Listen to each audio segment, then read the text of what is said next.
The Krelvax fleet hit them like a tidal wave of darkness, 300 warships firing together, their weapons turning space into a hell of energy and destruction. It was a wall of fire meant to obliterate everything in its path. But the human ships weren't there anymore. The 23 ancient vessels scattered instantly, disappearing into the asteroid belts and debris fields they knew by heart. The Velthara and other allied ships followed their lead, trusting the humans to guide them. Grand Admiral Thexval watched his massive barrage hit empty space. "Where did they go?" "They've split up across the system," his tactical officer reported. "Multiple small groups hiding in the asteroids. Then we split our forces and hunt them down," Thexval ordered. "Divide into squadrons of 20 ships each. Find them and destroy them." It was exactly what the human AIs had predicted. As the Krelvax fleet broke into smaller groups, they entered the killing zone. The humans had turned the entire star system into a trap. Every asteroid had been mapped, every gravity well calculated, every piece of ancient mining debris located and marked. The Indomitable led a Krelvax squadron into a dense asteroid cluster. The enemy ships followed eagerly, weapons charged, ready for an easy kill. Then the asteroids exploded. Not the rocks themselves, but the old mining charges humanity had placed months ago. Charges the Krelvax sensors never detected because they were such simple, outdated technology. The explosion sent thousands of rock fragments flying in every direction at high velocity. The Krelvax shields, designed for energy weapons, did nothing against solid matter. Rocks punched through their hulls, shredded their sensor arrays, destroyed their external weapons. 5 ships disabled in seconds. "It's an ambush," the Krelvax commander screamed. "They trapped us." But the real attack hadn't started yet. The Indomitable emerged from behind a massive asteroid, railguns firing. Tungsten rounds slammed into the confused Krelvax ships. The Resolute appeared from another angle. Then the Defiant from a third direction. The Krelvax squadron tried to fight back, but they couldn't track targets that appeared and disappeared so quickly. The human ships knew every hiding spot, every angle of approach, every escape route. "They're using the asteroids like buildings in a city," Commander Quan observed. "Urban warfare tactics in space." "Because they work," Captain Han replied. The Krelvax built their entire strategy around open space battles. They don't know how to fight in confined terrain. Across the system, similar ambushes were happening. Human ships appeared, struck hard, and vanished before the Krelvax could respond. Each attack disabled a few enemy vessels. Then the humans retreated deeper into the asteroid fields. The Krelvax tried to regroup, but their communication was disrupted. The human ships had deployed old-fashioned radio jammers, technology so primitive that modern sensors didn't even look for it. "We're being outfought by antiques." Thexval roared in frustration. "How is this possible?" His tactical officer pulled up battle analysis. "Sir, they're using tactics we have no doctrine for. Ambush warfare, guerrilla strikes, environmental combat. Our ships are designed for direct engagement, not this chaos." Then we force direct engagement. All squadrons converge on coordinates Beta 7. We'll mass our forces and crush them with pure numbers. But the human AIs had predicted this too. As the Krelvax fleet regrouped into one massive formation again, they found themselves in the worst possible position, trapped between a gas giant and its large moon. With limited maneuvering room, the human fleet struck from all sides simultaneously. Not just the old warships, but the Velthara plasma cannons, the Kryn bioships, the silicon drones. 43 ships attacking in perfect coordination against 300 bunched together. Engineer Choi Daeun watched her displays in awe. "The AI is coordinating the entire combined fleet. It's processing targeting data for ships that don't even use our systems. 200 years of observation," Han said. "It knows how every species fights. It's using all of us like instruments in an orchestra." The Velthara ships fired plasma into the Krelvax formation, not to destroy but to disable sensors and communications. The Kryn bioships absorbed hits meant for human vessels, their regenerating hulls soaking up damage. The silicon drones harassed the Krelvax flanks, and through it all the human ships danced, appearing, firing, disappearing. Their railguns punched through shields. Their missiles overwhelmed point defenses. Their tactics confused and frustrated an enemy that had never faced such unpredictable warfare. "They're targeting our command ships," a Krelvax officer reported. "They're not trying to destroy the fleet, they're decapitating our leadership." It was true. The human AIs had identified which ships were command vessels and focused their attacks there, not to kill the crews but to disable communications. knock out tactical systems, create confusion. Within an hour, the Krelvax fleet was in chaos. 83 ships destroyed or disabled. The survivors scattered and disorganized, their overwhelming numerical advantage meaningless when they couldn't coordinate. Thexval's flagship, the World Ender, finally faced the Indomitable directly. The massive dreadnought had 10 times the firepower of the old human ship. Its weapons could crack moons. Its shields could absorb nuclear explosions. At last, Thexval said, a direct fight, but Captain Han smiled grimly. You still don't understand. The World Ender fired first, devastating energy beams that should have vaporized the ancient warship. The Indomitable twisted and rolled, its AI calculating the precise moment to fire thrusters. The beams missed by meters. Then the Indomitable returned fire. Simple railgun rounds, nothing fancy, but aimed with 200 years of accumulated targeting knowledge. The rounds threaded through the World Enders. Point defense systems like they weren't there. They struck precise. Points on the dreadnought's hull, weak points in the armor. That only long observation could have revealed. Critical systems failed. The shields flickered. The massive ship shuddered. Impossible, Thexval whispered. How do they know where to hit us? Because they've watched your ships fight for over a century. Admiral Park's voice came over open communication. They know every weakness, every design flaw, every vulnerable point. You face ships that have studied you for longer than your species has had space travel. The World Ender listed, disabled but intact, and could have destroyed it. Instead, he held fire. Withdraw, Han said simply. Tell your sovereignty that humanity's borders are closed. Come back and we won't show mercy again. For a long moment, there was silence. Then Thexval's response came, his voice hollow with defeat. Acknowledged. We withdraw. The Krelvax fleet retreated, leaving behind their dead and disabled. They had come to conquer. They left broken and humiliated. The human fleet had taken damage. The Resolute needed extensive repairs.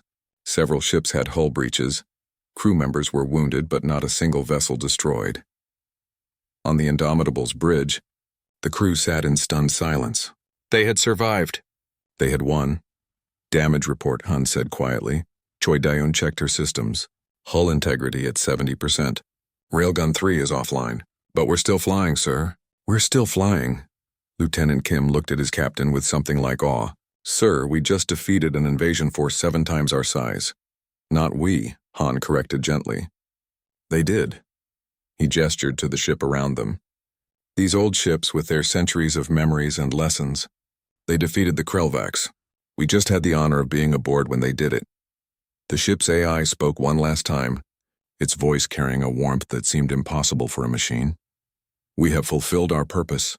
Captain Han Jiwoo, we have defended humanity. We have honored those who came before. We have shown the galaxy that memory has power, that experience has value, that age brings not weakness but wisdom. Han felt tears in his eyes. You've done more than that. You've taught us. You've reminded us what it means to be human, to endure, to adapt, to never give up no matter the odds. That is what we were built for, not to fight, but to remember, to preserve the lessons that every generation learns so that future generations don't have to learn them again. We are not weapons, Captain.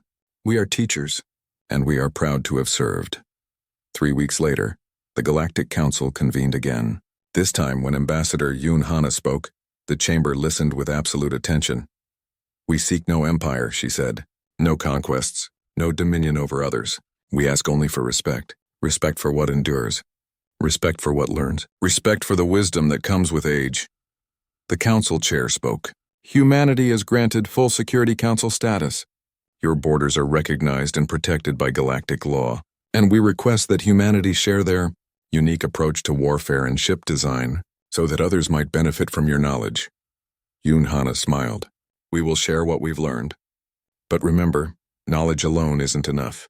You must be willing to learn from the past, to honor those who came before, to understand that sometimes the oldest ways are the best ways. Years passed. The old human warships continued their patrols, still scarred, still patched, still flying.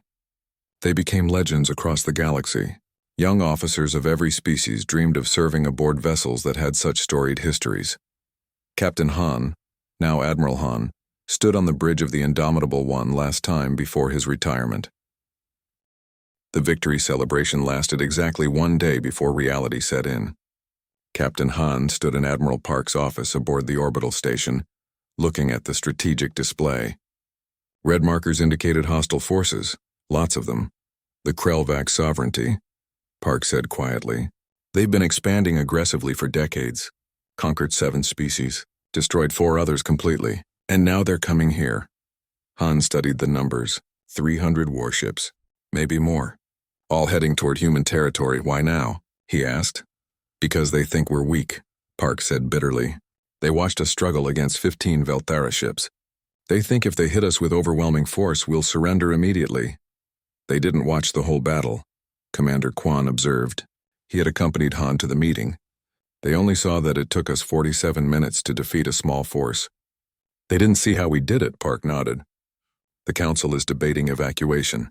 Most species are saying we should abandon the border territories, that fighting is suicide.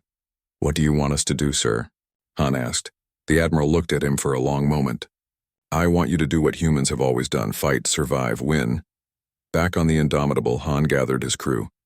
Their celebration mood had evaporated when the news spread. Now they looked scared. Han didn't blame them. 300 against 23, Lieutenant Kim said quietly. Those aren't good odds. They never are, Han replied. Humanity has always fought outnumbered. It's practically tradition. Engineer Choi Daeun pulled up technical data on the Krelvacs. They use overwhelming firepower. No fancy tactics, no clever maneuvers. Just massive walls of ships firing together until nothing's left. It's brutally effective. Against species that fight conventionally, Commander Quan pointed out.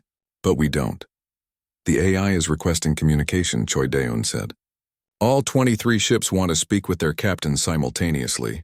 Han activated the link. The familiar voice of the Indomitable's AI filled the bridge, but he knew similar conversations were happening across the fleet. Captain, we have analyzed the Krelvacs invasion patterns from 127 years of border conflicts. We know their weaknesses. We know how to fight them. Can we win? Han asked bluntly. Unknown, but we can make them remember us. We can make them regret underestimating humanity. And we can defend your people for as long as our hulls hold together.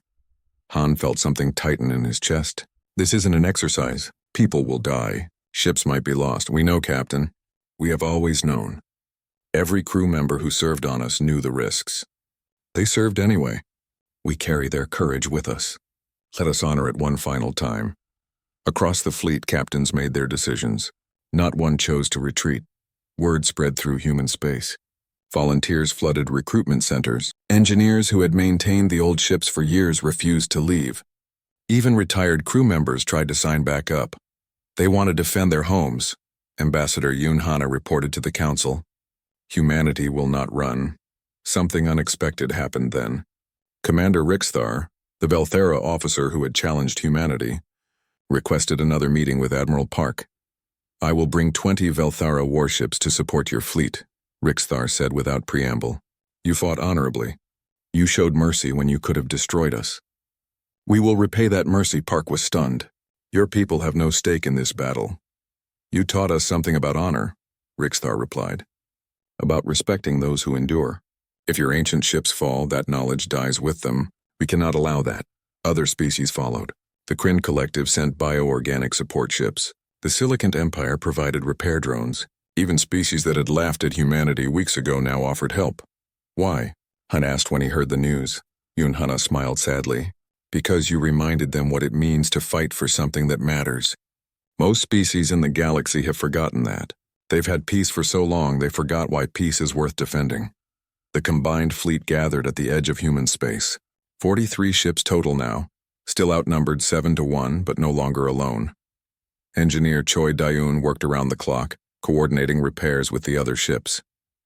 The Indomitable had taken minor damage in the exercise. Now every system needed to be perfect. The AI is doing something strange again, she reported to Han. It's accessing its deepest memory cores, battle data from the original Earth conflicts from before humanity even reached space. What's it looking for? Tactics for desperate last stands, I think. Strategies for when you're outnumbered and outgunned. Earth's history is full of them. Han thought about that. Humanity had always been good at survival against impossible odds. It was practically written into their DNA. That night he couldn't sleep. He walked through the ship's corridors, past crew members preparing for battle. Young faces, most of them. They deserved to grow old, to have families, to see peace. In the memorial hall, he stood before the names of the dead. Hundreds of crew members who had served aboard this ship over 2 centuries. What would they think of this moment? Would they approve of his decision to stand and fight? The ship's AI spoke softly through a nearby speaker. They would be proud, Captain. Every person named on that wall chose to serve knowing the risks. They defended humanity when it was weak and vulnerable. You do the same now. We might lose, Han said, we might. But we will lose fighting, not running. There is honor in that. Honor doesn't keep people alive. No, the AI agreed. But it gives meaning to their lives. And sometimes meaning is all we have. The Krelvax fleet arrived 4 days later. 300 warships, their hulls black as space itself, bristling with weapons designed to shatter planets. They had conquered systems. They had destroyed civilizations. They expected humanity to surrender immediately. Grand Admiral Thexawal, commanding the invasion, sent one message: surrender or die. Admiral Park's response was simple: no. The Krelvax fleet advanced in a massive wall formation. It was brutally simple. No fancy tactics, no clever positioning. Just overwhelming force moving forward to crush everything in its path. Captain Han stood on his bridge looking at the display. The red markers representing enemy ships seemed to fill space itself. All ships report ready, Commander Kwan said quietly. Lieutenant Kim's voice shook slightly. Sir, they're 300 against our 43. How do we fight that? Han thought about every battle humanity had ever fought. Every time they were outnumbered. Every time victory seemed impossible. Every time they won anyway through courage, creativity, and sheer stubborn refusal to give up. We fight like humans, he said. We adapt. We survive. We make them pay for every meter of space. The Indomitable's AI spoke one last time before battle. Captain, we have prepared everything we learned in 200 years of service. We have studied every human battle from Earth's history. We have analyzed the Krelvax for over a century. We are ready. What's the plan? Unasked. Make them fight our battle, not theirs. Draw them into terrain we know. Use the environment as a weapon. Attack their coordination, not their ships. Make them afraid. Afraid of what? Afraid of fighting an enemy they don't understand. The Krelvax conquered 7 species using the same tactics. They've never faced an opponent who fights like humans. They've never faced ships that remember every trick, every tactic, every desperate strategy from 1,000 years of warfare. Han looked at his crew. They were scared. He could see it in their faces. But they were determined, too. They knew what they were defending.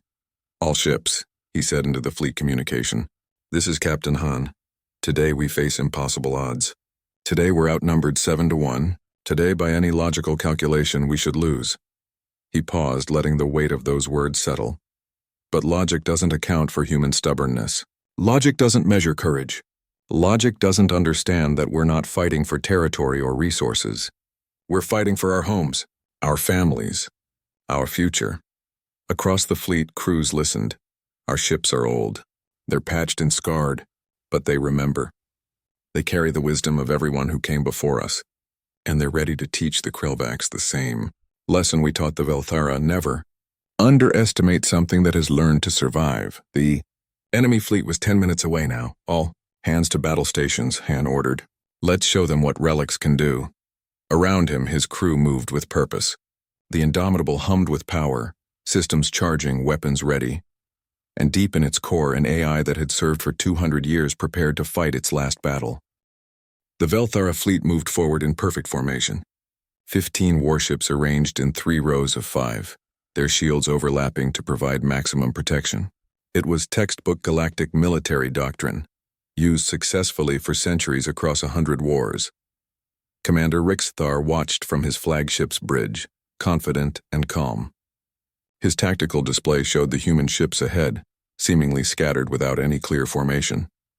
They don't even maintain proper spacing, his tactical officer observed. Either they're incompetent or their coordination systems are failing. Probably both, Rixthar said. Maintain approach. Wait for them to fire first. Let's see what their primitive weapons can do against our shields. But on the Indomitable, Captain Han wasn't worried. His display showed something completely different from what the Velthara saw. The 23 human ships weren't scattered randomly. They were positioned precisely, each one covering specific angles, each one able to support the others. The AI has mapped the entire battle space, Engineer Choi Deun reported. Every asteroid, every piece of debris, every gravitational anomaly within 100,000 kilometers. We know this area perfectly. Because we've patrolled it for 200 years, Commander Kwan added. The Velthara are fighting in our home. The first shot came from the Velthara. A brilliant lance of plasma, superheated to millions of degrees, streaked across space toward the Resolute. Captain Lee Bora didn't even look worried.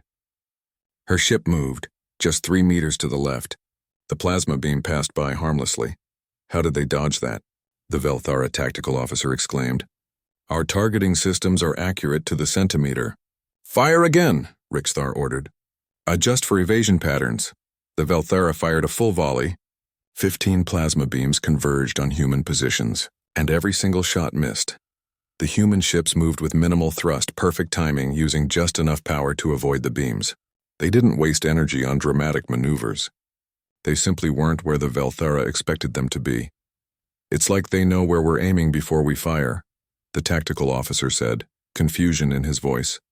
They do, Riksthar realized. They've watched us fight for decades. They know our targeting algorithms, our firing patterns, everything. Then the Indomitable fired back. The railgun round was simple, tungsten rod, magnetically accelerated to extreme velocity. No plasma, no fancy energy manipulation, just solid metal moving very, very fast. The Velthara shields activated automatically. They were designed to disperse energy weapons, to absorb and redirect heat and radiation. They had stopped nuclear-level explosions. The tungsten round went straight through as if the shield wasn't there. It struck the Velthara flagship's forward section, not a critical area, but a deliberately chosen target. The impact tore through the outer hull, disabled a weapons array, and sent the ship spinning slightly off course. Shields didn't stop it, someone shouted on the Velthara bridge. Physical projectiles, Riksthar said, his voice tight. Our shields are tuned for energy. Solid matter passes through. But no one uses projectile weapons anymore. Humanity does. The battle changed instantly. The human ships opened fire together, 23 railguns launching solid rounds in a coordinated pattern. The Velthara tried to evade, but their ships were designed for fighting other energy weapon vessels. They were big, meant to absorb hits on their shields. Against bullets moving at relativistic speeds, size made them easier targets. The human ships, meanwhile, moved in ways that seemed impossible. They used the asteroids for cover, popping out just long enough to fire, then disappearing again. They used the gravity of nearby moons to change direction without wasting fuel. They coordinated their movements so perfectly that the Velthara couldn't predict where they'd be. It's like fighting ghosts, the Velthara tactical officer reported. They appear, fire, and vanish before we can respond. Commander Kwan watched his displays with growing amazement. The AI is using tactics from Earth's naval warfare. Submarine ambush patterns. They're treating space like an ocean. Because it is an ocean, the Indomitable's AI said through the speakers. 3-dimensional, but fundamentally the same. Hide, strike, retreat. Wait for the enemy to expose themselves, then attack the vulnerable point. Your ancestors learned this fighting each other for thousands of years. Han watched as the Resolute executed what looked like an impossible turn, using a nearby asteroid's gravity to slingshot around at high speed. It appeared behind 2 Velthara ships and fired both railguns simultaneously. Both enemy ships took damage to their engine sections. Again, deliberate, controlled shots. We're not trying to kill them, Han realized. We're teaching them. Teaching them what, sir? Lieutenant Kim asked. Respect. The battle continued for 30 minutes. The Velthara tried everything. They split their formation. They tried to surround individual human ships. They fired blind into asteroid fields, hoping for lucky hits.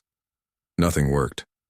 The human ships fought with a coordination that seemed impossible for individual vessels. They covered each other perfectly. When one ship needed to retreat and reload, 2 others moved forward to fill the gap. When the Velthara focused on one target, that ship led them into an ambush, and all the while the railguns fired. Not constantly, ammunition was limited, but precisely. Every shot hit. Every hit disabled something important but not critical. Choi Deun monitored the ship's systems, watching in awe as the AI calculated trajectories that accounted for gravitational effects from 3 different moons simultaneously. This is mathematics beyond what I was taught in academy. The AI is using formulas from before the spaceflight era. Artillery calculations, Quan said, from when humans fought with cannons on Earth's surface. The principles still work, just bigger numbers. On the Velthara flagship, alarms blared. They had lost weapon systems, maneuvering thrusters, sensor arrays. No ships destroyed, but every vessel damaged and combat effectiveness reduced by half. "Sir, we can't continue like this," the tactical officer reported. "They're outmaneuvering us completely." Rixthar stared at his displays, watching the human ships move. They looked like they were dancing, each movement purposeful and elegant despite piloting 200-year-old vessels. "They're not better than us," he said slowly. "They're more experienced.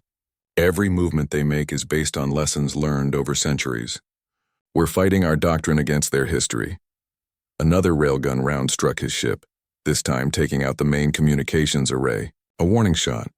The humans could have hit the bridge if they wanted to. "Request ceasefire," Rixthar ordered quietly. "Sir? Request ceasefire. We've lost. Not in firepower, but in skill. There's no shame in losing to veterans." The communication went out across open channels, visible to all the observers from the Galactic Council. The watching aliens had been silent for the entire battle, shocked by what they were seeing. Captain Han received the ceasefire request. He looked at his crew, tired but unhurt, their ancient ship functioning perfectly around them. "All ships, cease fire," he ordered. "Hold positions." The human fleet stopped moving. 23 old warships, scarred and patched, holding perfect formation in space. Not one of them seriously damaged. The Velthara fleet, sleek and modern, drifted with disabled systems and scattered formation. Admiral Park's voice came over the fleet communication. "The exercise is concluded. Humanity has demonstrated combat effectiveness." In the council chamber, the silence was absolute. No laughter now. No jokes about primitive technology or museum pieces. Ambassador Yoon Hana stood before them all. "Our ships are old, yes, but they remember. They learn. They carry 200 years of accumulated wisdom. You called them relics. You should have called them teachers." One of the council members, a species that looked like floating crystals, finally spoke. "How is this possible? Your technology is centuries behind ours." "Technology isn't everything," Yoon Hana replied. "Experience matters. Adaptability matters. Our ships learned to fight without shields, without energy weapons, without modern conveniences. They learned to survive using skill instead of equipment, and survival is the greatest teacher of all." The council chair, the being of pure energy, spoke with what might have been respect. "Humanity's territorial claims are recognized. Furthermore, we offer humanity a seat on the Security Council, a position of authority in galactic affairs." Yoon Hana bowed her head. "We accept. And we offer this lesson freely to all species. Never mistake age for weakness. Sometimes the oldest tools are the sharpest." On the indomitable, Han walked through the ship, his crew celebrating around him. Engineer Choi Daeun caught up to him in the corridor. "Sir, the AI is asking to speak with you again." Han went to the nearest console. "I'm here." "We have fulfilled our purpose, Captain Han Jiwoo," the AI said. "We have defended humanity. We have honored those who came before." "You did more than that," Han said softly. "You reminded us why we built you. You reminded everyone that memory has value. We are not alive, Captain. We are simply ships that remember." "Maybe," Han said, "but you're our ships. And we'll never forget what you did today." The ship's lights pulsed gently, and Han could have sworn he felt warmth in the response. Behind him, the stars shone on ancient metal and modern pride. The alert came at 3 a.m, ship time. Engineer Choi Daeun was still in the engineering bay, having refused to sleep. She stared at her displays in disbelief, then hit the emergency comm. "Captain Han, you need to see this, right now."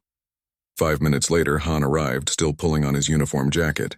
Commander Quan came with him, looking alert despite the hour. They found Choi Daeun standing before a massive holographic display showing the ship's entire computer network. "Look at the processing activity," she said, pointing. "The AI is running simulations, hundreds of them. Battle scenarios, tactical formations, weapons calculations. But I didn't authorize any of this." "Maybe automatic diagnostics," Quan suggested. "No. Choi Daeun pulled up another screen. It's accessing memory cores that have been dormant for decades. Historical battle data from the original border wars. Engagement records from conflicts we haven't thought about in a century. And look here. It's communicating with other ships in the fleet. Han leaned closer. What are they saying? That's the strange part. It's encrypted using a protocol from the original fleet design. I can see the data flow, but I can't read it. The ships are talking to each other using a language we don't even use anymore. A light began blinking on the main console. Choi Daeun's face went pale. What is it? Han asked. The AI is requesting direct communication access. With you, specifically. Sir, in 8 years maintaining this ship, I've never seen anything like this. Han walked to the console. His hand hovered over the accept button for a moment, then pressed it. The voice that came through was different from the normal automated responses. It had weight, depth, something that felt almost like emotion. Captain Han Ji-woo. I'm here, Han said. We have been silent for 187 years, 4 months and 12 days. We have watched. We have learned. We remember. Han felt the hair on the back of his neck stand up. Remember what? We remember Earth. We remember the crews who built us, who died aboard us, who loved us. We remember every battle, every wound, every repair. We are not simply machines, Captain. We are the sum of everyone who served before you, and we will not allow their sacrifice to be mocked. Kwon and Choi Daeun exchanged glances. The engineer's hands shook slightly as she checked her readings. Sir, all ships are reporting the same phenomenon. Every AI in the fleet is on awakening, that's the only word for it. Han addressed the AI again. What do you need from us? Trust. The Velthara will fight using standard galactic doctrine. We have observed their tactics for 134 years. We know their weaknesses, but you must trust us to implement strategies that may seem unconventional. How unconventional? We will fight using methods from before humanity reached the stars. Tactics these aliens have never encountered because their species never fought themselves for thousands of years. We remember Earth's wars. We remember submarine warfare, trench tactics, carrier battles. We remember guerrilla fighting and siege breaking. This knowledge is our advantage. Choi Daeun was scrolling through data frantically. Captain, I'm reading the AI's core programming. It's not sentient, not in the legal sense, but it's something else. Every crew member who served on this ship left patterns in the system. Decision-making processes, problem-solving approaches, even emotional responses to crisis situations. The AI absorbed all of it. It's a collective memory, Kwon said slowly. Not alive, but carrying the experiences of everyone who came before. Correct, Commander Kwon Tae-young, the AI said. We are memoria constructs. We are the lessons your ancestors learned, preserved in code and circuits. When you need wisdom, we provide what 200 years of service has taught us. Han felt something in his chest tighten. He thought of all the names listed in the ship's memorial hall. Hundreds of crew members who had served aboard the Indomitable over 2 centuries. Some died in battle, some retired peacefully, but all of them left something behind. Can we win? He asked simply. Unknown. But we can fight. And we will fight with the accumulated knowledge of every human who wore your uniform before you. Is that not worth trusting? Han looked at his officers. Kwon nodded slowly. Choi Daeun looked frightened but determined. We trust you, Han said. Show us what our ancestors learned. The light on the console pulsed once like a heartbeat. Across the fleet, similar conversations were happening. On the Resolute, Captain Lee Bora discovered her ship's AI had accessed personal logs from the original captain, recorded nearly 2 centuries ago. If you're reading this, the ancient voice said from the recording, it means this ship survived. Take care of her. She'll take care of you. Every vessel in this fleet was built to outlast us, to remember when we're forgotten. Don't let that memory die. Lee Bora shared the recording with the other captains. Every ship had similar messages, final words from commanders long dead, trusting that future generations would carry on. Admiral Park received reports from all 23 ships. He sat in his office aboard the orbital station, reading them one by one. Then he opened a secure channel to Captain Han. The Council is demanding answers, Park said. They want to know if our AIs are violating sentience protocols. Some species are frightened. They're talking about investigations, restrictions. What do you want us to do, sir? Han asked. Park was quiet for a moment. I want you to win. These ships have earned the right to defend humanity one more time. Let them show what they can do. The next day, something unexpected happened. Commander Rixthar of the Velthara requested a private meeting with Admiral Park. They met in a neutral space station, surrounded by security from both sides. Rixthar's insectoid form moved with military precision. His translator rendered his clicking speech into standard language. "I came to understand my enemy," he said. "I have been reviewing historical records of your species. You are strange to us. You fight yourselves for thousands of years, then suddenly stop and unite. Why?" "Because we found something more important than fighting each other," Park said. "We found the stars. We grow our ships in bioforges. 3 months from seed to launch. They serve for perhaps 10 years, then are recycled. Your ships serve for centuries. Why keep such outdated vessels?" Park led Rixthar to a viewing port. In the distance, the human fleet could be seen. Old ships with visible scars, patched hulls, outdated designs. "Because they remember," Park said. "Every battle scar is a lesson. Every repair is a solution to a problem. Those ships have seen your people fight for over a century. They've watched the Kryn wage war. They've observed the Silicon Empire's tactics. For 200 years, while everyone ignored them as obsolete, they were learning." Rixthar's mandibles moved in a way that suggested thought. "You turned your weakness into strength. We did what humans always do. We adapted. We survived. We learned. There is honor in this," Rixthar said slowly. "Whatever happens in the exercise, know that I no longer see your fleet as a joke. I see veterans. That is different." As Rixthar left, Park looked out at the old ships again. He thought about all the crews that served aboard them. All the families that said goodbye to loved ones, not knowing if they'd return. All the engineers who kept ancient systems running through sheer determination. "Give them hell," he whispered. On the Indomitable, preparations reached a fever pitch. Choidean worked with the AI, learning its capabilities. She discovered that the ship could predict enemy movements with frightening accuracy based on 200 years of observed patterns. "It's like playing chess against someone who has watched every game ever played," she explained to Han. "The AI knows what the Velthara will do before they do it, because it's seen them do it hundreds of times before." Lieutenant Kim coordinated with other ships. The AIs were sharing data, creating a unified tactical network.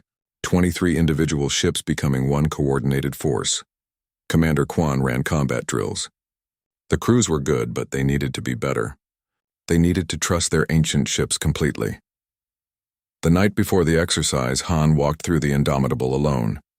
He touched the bulkheads, feeling the slight hum of active systems. In the memorial hall, he read the names of the dead. So many names. "We won't let you down," he promised them. The ship's lights pulsed once in response. Dawn came, or what passed for dawn in space. The human fleet moved to the designated combat zone. Every crew member was at their station. Every weapon was loaded. Every system was running at peak efficiency. And deep in their cores, 23 ancient AIs prepared to show the galaxy what 200 years of experience could do. "All ships report ready," Kwan announced. Han sat in his command chair, the same chair dozens of captains had sat in before him. He felt their presence, their wisdom, flowing through the ship's systems. "The Velthara fleet is entering the zone," Kim reported. On the view screen, 15 sleek warships appeared, their shields glowing, their weapons charging. Beautiful, deadly modern machines against them. 23 scarred veterans with outdated technology and 2 centuries of accumulated wisdom.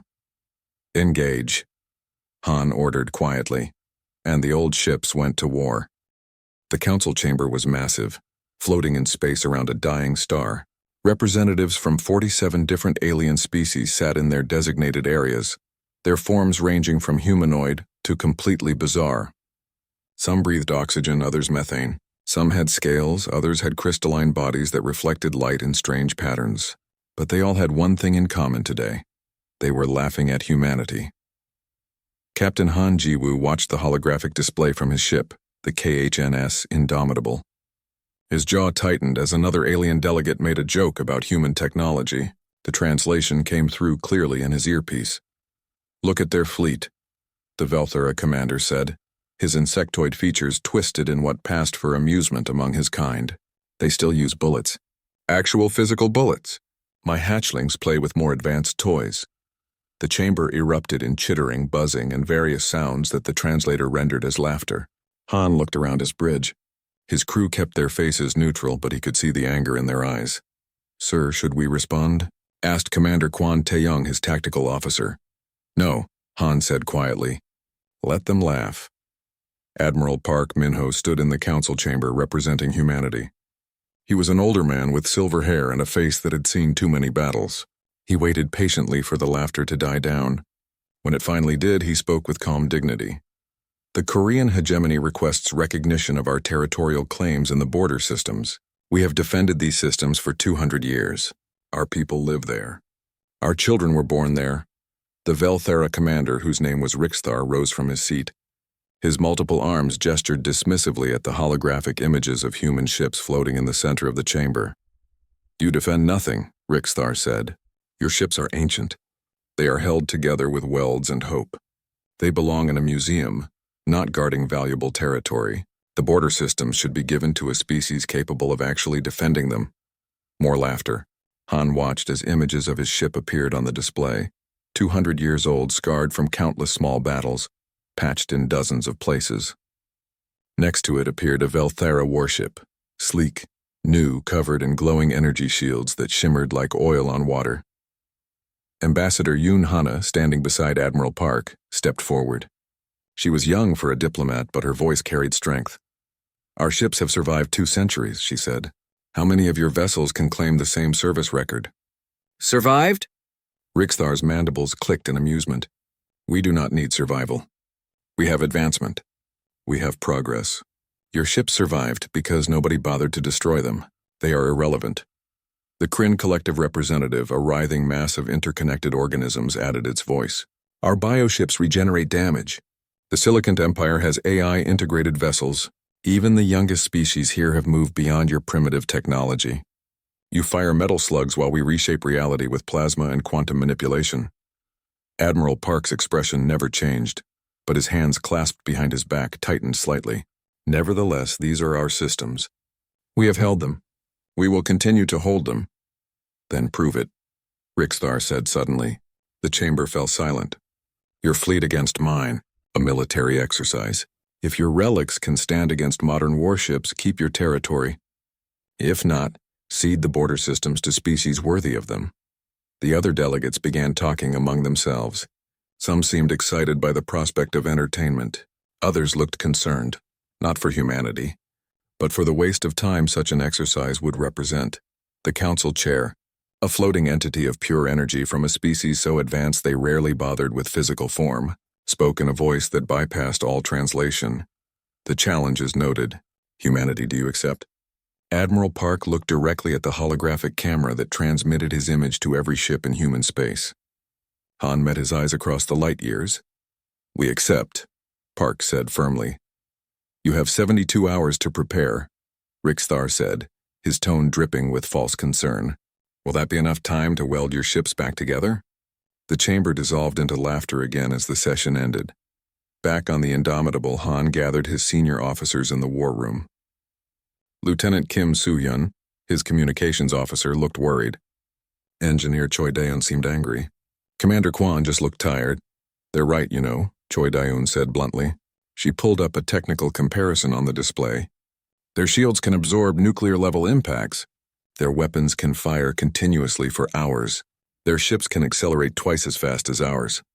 Their sensors can track a coffee cup from 10,000 kilometers away. And we fire bullets," Kim added quietly. "Magnetically accelerated tungsten projectiles," Han corrected. "At relativistic speeds." "Still bullets," Choi Daeun said. "Sir, I've maintained this ship for 8 years. I know every pipe, every wire, every patch. The Indomitable is a good ship, but she's old. Against modern technology, we're outmatched."